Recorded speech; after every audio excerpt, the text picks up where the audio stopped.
நாளைக்கு தான் original IPL start ஆகுதா? இன்னைக்கு மும்பைக்கு ஆரம்பிச்சிருச்சு. நாளைக்கு பாத்தீங்கன்னா சிஎஸ்கேக்கு ஆரம்பிக்குது.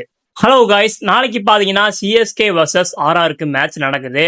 இந்த மேட்ச் பாத்தீங்கன்னா சாதாரண மேட்ச் கிடையாது. ஏன்னா நம்ம தளபதி ஜடேஜா இப்ப ஆர்ஆர் டீமுக்கு போயிட்டாரு. போனது மட்டும் இல்லாம ஆர்ஆரோட கேப்டனாவும் ஆகிட்டாரு.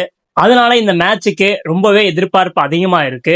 நாளைக்கு நடக்கிற மேட்ச்ல என்ன நடக்கும்னா, இப்போ T20 ட்ரெண்ட் என்னன்னா, பவர் பிளேல யாரு ரிஸ்க் எடுத்து அதிகமா ரன் அடிக்கிறாங்களோ அந்த டீம் தான் வின் பண்ணுது.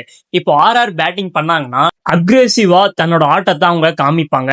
கேமை அவங்க கண்ட்ரோலுக்கு கொண்டு வர பார்ப்பாங்க. டாப் ஆர்டர் மட்டும் அவங்களுக்கு செட் ஆயிருச்சுன்னா சிஎஸ்கேக்கு ஆரம்பத்திலே பிரஷர் வரும். ஆனா சிஎஸ்கேவோட ஸ்ட்ரென்த் என்னன்னா, மிடில் ஓவர்ல கேமை ஸ்லோ பண்ணி விக்கெட் எடுக்க ட்ரை பண்ணுவாங்க.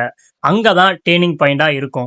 ஆர்ஆர் அந்த ஃபேஸ்ல சர்வே பண்ணிட்டாங்கன்னா கேம் அவங்களோடது. ஒருவேளை அங்க ஆர்ஆர் கொலாப்ஸ் ஆயிட்டாங்கன்னா சிஎஸ்கேவோட கம்பேக் ரொம்பவே ஸ்ட்ராங்கா இருக்கும். ஃபைனலா யார் அவங்களோட பிளானை சூப்பரா பெட்டரா எக்ஸிக்யூட் பண்ணுறாங்களோ அவங்க தான் வின் பண்ணுவாங்க. சிஎஸ்கேவோட பேட்டிங் லைனப்பும் பவுலிங் லைனப்பும் ரொம்பவே பவர்ஃபுல்லா தான் இருக்கு. அதே அளவுக்கு ஆர்ஆரும் இருக்காங்க. என்னோட ப்ரெடிக்ஷன் பாத்தீங்கன்னா ஸ்லைட் அட்வான்டேஜ் சிஎஸ்கே தான். ஆனா ஆர்ஆரும் ரொம்பவே டேஞ்சரஸ். பவர் பிளே தான் டிசைட் பண்ணும். நாளைக்கு நடக்கிற மேட்ச்ல யார் வின் பண்ணுவாங்க அப்படிங்கறத நீங்க கமெண்ட்ல சொல்லுங்க.